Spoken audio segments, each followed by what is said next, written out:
Hola iglesia, feliz jueves, espero que te la estés pasando bien en esta Semana Santa, que algunos toman como para vacaciones, aprovecharla con la familia, espero que ese sea tu caso, pero también va a ser un tiempo donde vamos a escudriñar lo que está pasando en esta semana, lo que nosotros celebramos, lo que pasó hace aproximadamente 2000 años. Y pues así como muchos celebramos este tiempo, que también es de júbilo para nosotros, porque aunque murió nuestro Salvador, aunque murió Jesús, también Él fue resucitado.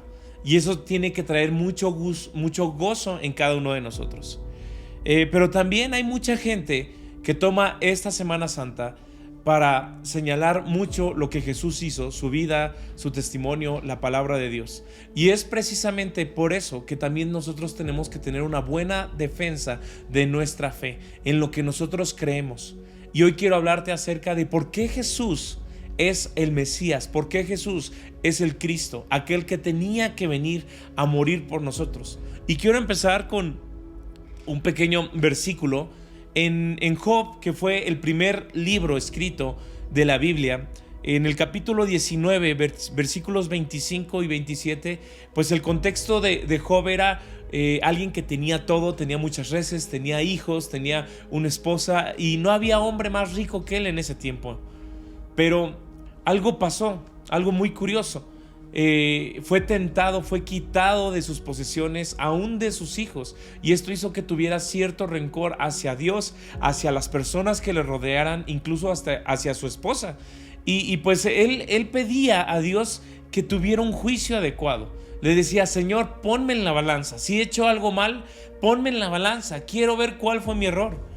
Como si no tuviera él o alguno de nosotros esa situación en nuestra vida. Incluso imagínate el poder decir: Señor, ponme en la balanza para que veas que he sido justo. Creo que es algo muy comprometedor. Pero algo padre que estaba pasando es que Job hizo una de las primeras profecías acerca de alguien que necesitaba entre Dios y los hombres. Dice en el versículo 25 del capítulo 19: pero en cuanto a mí, sé que mi Redentor vive, y un día por fin estará sobre la tierra. Y después que mi cuerpo se haya descompuesto, todavía en mi cuerpo veré a Dios. Yo mismo le veré, así es, le veré con mis propios ojos. Este pensamiento me llena de asombro. A pesar del momento que estaba pasando Job, estaba él declarando sobre un Redentor. Versículos antes, él pedía a un abogado, un mediador entre Dios y nosotros. Y es precisamente una de esas profecías la cual justifica el que Jesús haya encarnado, hacerse como nosotros, que necesitábamos a alguien que fuera el mediador entre Dios y nosotros. Y la pregunta aquí es: ¿por qué estas profecías apuntan hacia Cristo?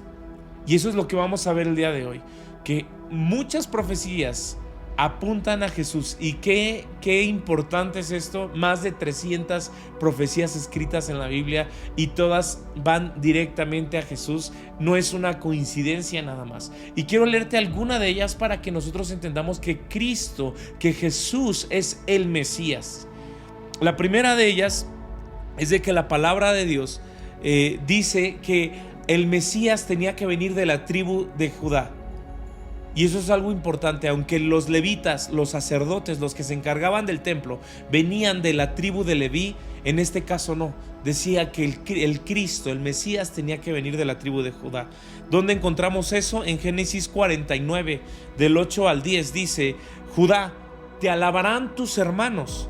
No será quitado el cetro de Judá sobre de ti, ni el legislador de entre tus pies, hasta que venga Silo, y a él se congregarán los pueblos. Está hablando de que a través de Judá iba a venir la alabanza, iba a venir aquel que iba a ser el cetro, el que iba a traer la autoridad, hablando del Mesías. Y eso es algo importante, porque el que cumple con eso justamente es Jesús. Mateo capítulo 1, los primeros versículos hablan de la genealogía de Jesús, y dice: libro de la genealogía de Jesucristo, hijo de David, hijo de Abraham, de Jacob, el que engendró a Judá. en el Apocalipsis 5:5 dice: y uno de los ancianos me dijo, no llores, he aquí el león de la tribu de Judá, la raíz de David ha vencido para abrir el libro y desatar los 7 sellos. El que tenía la autoridad para desatar los sellos y abrir el libro era de la tribu de Judá. Entonces el Mesías tenía que cumplir con esta característica y Jesús la cumplía. Otra de ellas era el nacimiento. ¿Dónde tenía que nacer Jesús? ¿Dónde tenía que nacer el Cristo?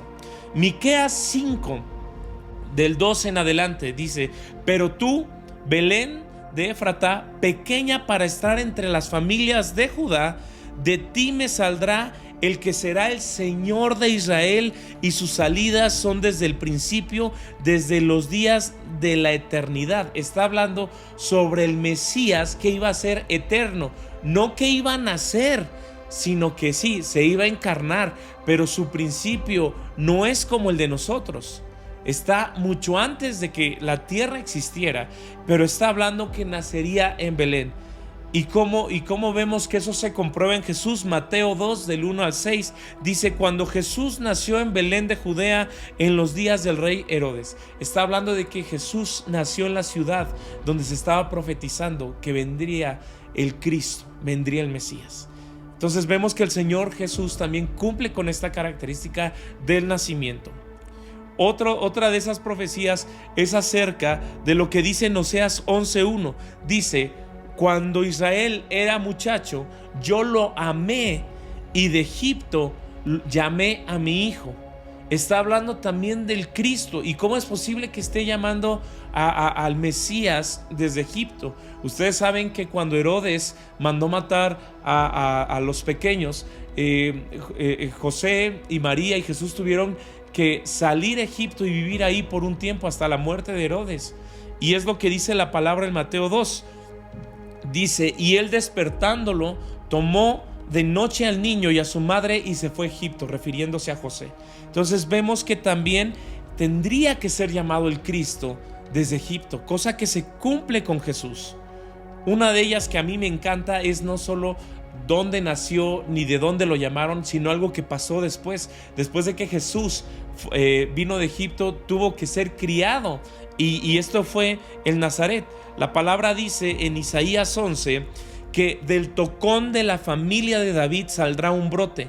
Sí, un retoño nuevo que dará fruto de la raíz vieja, y el Espíritu del Señor reposará sobre él, el Espíritu de sabiduría y de entendimiento, el Espíritu de consejo y de poder, el Espíritu de conocimiento y de temor del Señor. Nos está diciendo que este pequeño brote o retoño tiene que ver también de la ciudad donde Jesús fue criado. Esta palabra tiene que ver con la etimología que es de Nazaret. La palabra a la cual se refiere como rebrote tiene que ver por cómo se denomina también Nazaret. Es Nesret. Y entonces aquí es donde vemos que el Señor fue criado en Nazaret, justo como Isaías 11 lo dice. Mateo 2 lo comprueba, dice: entonces José se levantó y regresó de la tierra de Israel con Jesús y su madre. Regresó a la tierra. Pero cuando se enteró de que el nuevo gobernante de Judea, hijo de Herodes, tuvo miedo de ir ahí, entonces, luego de ser advertido en su sueño, se fue a la región de Galilea. Después la familia fue a vivir a la ciudad llamada Nazaret, y ahí se cumplió lo que los profetas habían dicho, que lo llamarán Nazareno. Entonces es importante que no solamente el nacimiento ni de dónde se llamó, sino que dónde iba a crecer el Mesías, y esto lo cumple con la palabra Netzer, que significa este brote, y tiene que ver con Nazaret. Entonces, qué impactante estas profecías que hablan acerca de Jesús. Ahora, ya vimos cómo el Señor fue incluso profetizado de su nacimiento, su crianza. Ahora quiero que entremos a algo muy importante: las características de las profecías en las cuales Jesús tenía que cumplirlas para ser el Mesías. en este caso quiero leer una de ellas. En Daniel 9, capítulo 9, nos habla sobre ciertas semanas que hacen referencia a los años, desde en qué momento vendría el Mesías, hasta qué momento. Y lo importante de esto es de que el Mesías tenía que coincidir con esto, tenía que nacer entre la reconstrucción del muro de Jerusalén hasta la destrucción del templo.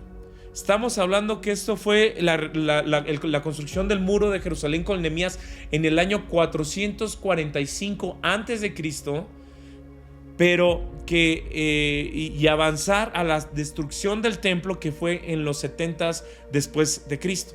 Entonces el Mesías tenía que nacer en ese tiempo.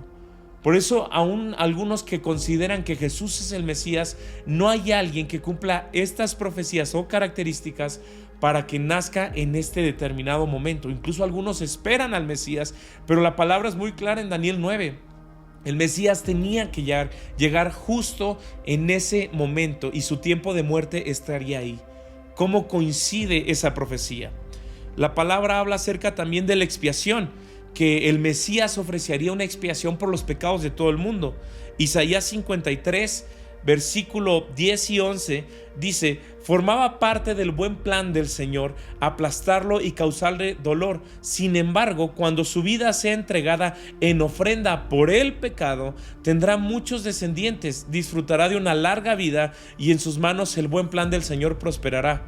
Cuando vea todo lo que se logró mediante su angustia, quedará satisfecho, y a causa de lo que sufrió, mi siervo justo hará posible que muchos sean contados entre los justos, refiriéndose a los gentiles, porque él cargará con todos los pecados de ellos. Esta expiación tenía que haber por todos nosotros, y una sola.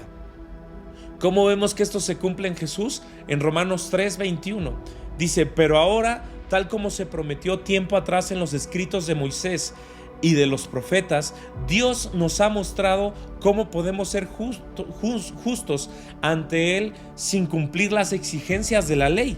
Dios nos hace justos a sus ojos cuando ponemos nuestra fe en Jesucristo, y eso es verdad, para que todo el que cree sea quien fuere salvo.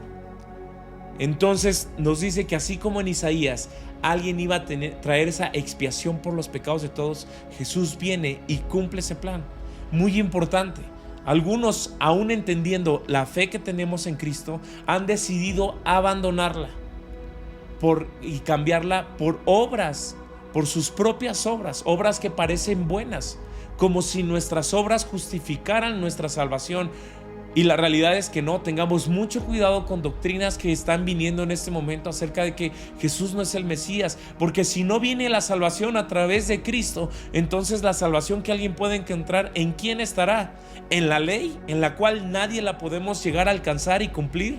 Entonces estaríamos destinados tal vez a un castigo eterno. Por eso la salvación viene a través de Jesús, el cual es nuestro Mesías. Vamos a ver otras profecías. Dice la palabra que en el sacrificio que se le iba a hacer al Mesías no iba a haber ningún quebrantamiento de hueso, no se iba a romper ningún hueso. Lo dice en Éxodo 12, cuando habla acerca del cordero que tenía que ser entregado en la expiación cada año. A partir del segundo año empezaron a celebrar esto. Lo vimos incluso este domingo con la prédica de uno de nuestros pastores, y hablaba sobre este cordero. Dice que no se comerá en una casa y no llevarás de aquella carne fuera de ella, ni quebraréis hueso suyo. Habla del animal. Números 9 también dice: no dejarán del animal sacrificado para la mañana, ni quebrarán hueso de él. Conforme a los ritos de la Pascua la celebrarán. No se quebrará ningún hueso del cordero con el cual se celebraba la Pascua. Pero en Juan capítulo 19 dice: mas cuando llegaron a Jesús, que estaba ya crucificado, como le vieron ya muerto, no le quebraron las piernas, porque estas cosas sucedieron para que se cumpliesen las escrituras: no será quebrado hueso suyo. A pesar de los golpes, los flagelos, a pesar de la crucifixión que tuvo Jesús, no se rompió ningún hueso, y esto cumple con la sombra de la expiación con los corderos. Seguimos con otras profecías. La palabra también habla durante este sacrificio, esta muerte de Jesús. Dice que se traspasarán sus pies y sus manos. Salmos 22, porque los perros me han rodeado, me han cercado cuadrilla de malignos. Hicieron agujeros o me perforaron mis manos y mis pies. Las traspasaron. Y en Juan 20:25 dice: si no viere en sus manos la señal de los clavos y metiere mi mano en su costado. Tomás estaba diciendo esto, hablaba que no iba a creer en Dios, pero estaba profetizando también lo que estaba aconteciendo en Zacarías, que el Cristo iba a ser perforado de sus manos y sus pies, y con la crucifixión cumple ese requisito. También uno que hemos escuchado muchas veces, donde los soldados echarían suertes. En el Salmo 22 dice el salmista, versículo 18: repartieron entre sí mis vestidos y sobre mi ropa echaron suertes. Esto se cumple en Juan 19:23, cuando dice: también tomaron su túnica, la cual era sin costura, no lo partamos ni echemos suertes, echemos suertes sobre de ellas. Fue lo que dijeron los soldados. Entonces son cosas tal que parecen insignificantes, pero están arrojando, están señalando que Cristo es la persona a la cual iba a cumplir con todos esos requerimientos. Salmo 35:19 dice: no permitas que mis enemigos traicioneros se regodeen en mi derrota, no permitas que los que me odian sin motivo se deleiten en mí. Estaba hablando de que el Mesías también iba a ser odiado sin motivo. Yo quiero hacerte una pregunta: ¿qué motivos tenía la gente para odiar a Jesús? Aun si él estuviera mintiendo de que él fuera el Cristo, eso no es razón para que fuera odiado. Muchos lo hicieron. ¿Qué motivos había para que la gente le odiara? Juan 15:24 dice: si yo no hubiera hecho entre ellos estas señales tan milagrosas, que nadie más podría hacer, dice el Señor, no serían culpables. Pero la verdad es que vieron todo lo que hice y aún así nos siguen odiando a mí y a mi Padre. Con eso se cumple lo que está registrado en las Escrituras: me odian sin motivo, a pesar de que vieron las señales milagrosas. Tenían un problema moral donde no querían aceptar a Jesús como el Mesías, pero él estaba siendo el Mesías, y el Señor cumple con esta profecía. La palabra también habla de que tenía que ser un sacerdote con el orden de Melquisedec, mientras todos los sacerdotes venían en un orden levítico, donde habían una rotación, donde había turnos, donde moría un sacerdote y sus hijos tomaban el control. Tenía que venir alguien con el orden de Melquisedec, alguien que fuera eterno. La palabra dice en el Salmo 110, versículo 4: el Señor ha hecho un juramento y no romperá su promesa. Tú eres sacerdote para siempre, según el orden de Melquisedec. Y cuando dice para siempre, es que no necesitamos otro sacerdote, solo necesitábamos el sacrificio que hizo Jesús para que él fuera el sacerdote, con ese sacrificio y uno solo. Hebreos 5:5 dice: por eso Cristo no se honró a sí mismo haciéndose sumo sacerdote, sino que fue elegido por Dios, quien le dijo: tú eres mi hijo, hoy he llegado a ser tu padre. Y en otro pasaje Dios dijo: tú eres sacerdote para siempre, según el orden de Melquisedec, porque la muerte no podía con él. Y así como están estas profecías, hay muchas más profecías que nos hablan acerca de que Jesús es el Cristo. Y es importante, iglesia, que nosotros tengamos eso en claro. Hay 300 más profecías. Yo te quiero invitar que escudriñemos la palabra, que podamos analizar y entender por qué todos se cumplen en Jesús. También no pienses que por analizar estas profecías Dios se va a ofender. Al contrario, Él quiere que le busquemos y preparemos una buena defensa de nuestra fe. Una de las que me encantan es lo que está en Zacarías 11. Dice que el Mesías dice: así que les dije, si les parece bien, páguenme lo que consideren que yo merezco, pero solo si lo quieren. Entonces ellos evaluaron mi pago en 30 piezas de plata. Y eso fue un pasaje que estaba en Zacarías, pero estaba profetizando que fue en lo que Judas vendió y cambió a Jesús. Fue en lo que lo valoró en 30 monedas de plata. En Mateos 27 habla de cómo Judas vendió a Jesús. Y con esta última profecía terminamos. Dice que el Señor iba a traer un pacto nuevo. Jeremías 31, a partir del versículo 31, dice que haré nuevo pacto con la casa de Israel y con la casa de Judá, no como el pacto que hice con sus padres. Daré mi ley en su mente y las escribiré en su corazón. Mientras tanto, eso se está cumpliendo en Lucas 22, cuando el Señor está en la cena y dice: esta es la copa del nuevo pacto, que es mi sangre, que por vosotros será derramada. Hebreos 10:15 dice que este es el pacto que haré con ellos después de aquellos días, por el camino nuevo y vivo que Él nos abrió. El que nos da un pacto nuevo no es la ley o el cumplimiento de ella, no, es el sacrificio que hizo Jesús en la cruz. Así que, hermanos, es importante que analicemos estas profecías. Quiero decirte que hace algunos años un matemático hizo una estadística o la probabilidad de que 8 profecías se cumplieran en Jesús. Este matemático se llamaba Peter Stoner. Él decía que la probabilidad de que Jesús fuera en quien se cumplían por lo menos 8 de las profecías, ahorita yo te mencioné casi 10, 12, era de un 1 elevado a la 17 potencia. Estamos hablando de un 1 y 17 ceros en continuidad. Sí, y si lo queremos incluso, él decía, para entenderlo un poquito mejor, es llenar el estado de Texas, o en nuestro caso, como México, es llenar el estado de Chihuahua, Sonora y Coahuila, que son los 3 estados más grandes, es llenarlos con puras monedas más o menos de 10 pesos a la altura de 1 metro. Imagínate que esos 3 estados se llenaran con puras monedas y que le dijéramos a alguien: ¿sabes qué? Saca una moneda, y que la moneda que saque es una moneda que antes habíamos marcado. Imagínate la probabilidad para sacar esa moneda. Así es la probabilidad en Cristo, que todas estas profecías se cumplen en Él.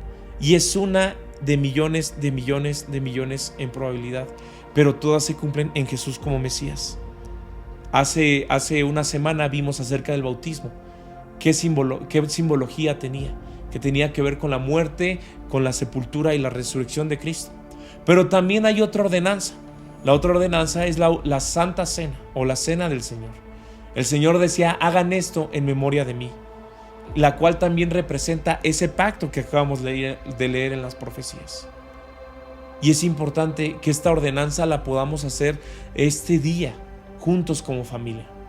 Yo quiero invitarte a que, si tú tienes un tiempo con tu familia, que puedas tomar tal vez un jugo de uva y acercar un poco de pan, y que puedan tomar un momento como familia para pensar en el sacrificio que hizo Jesús.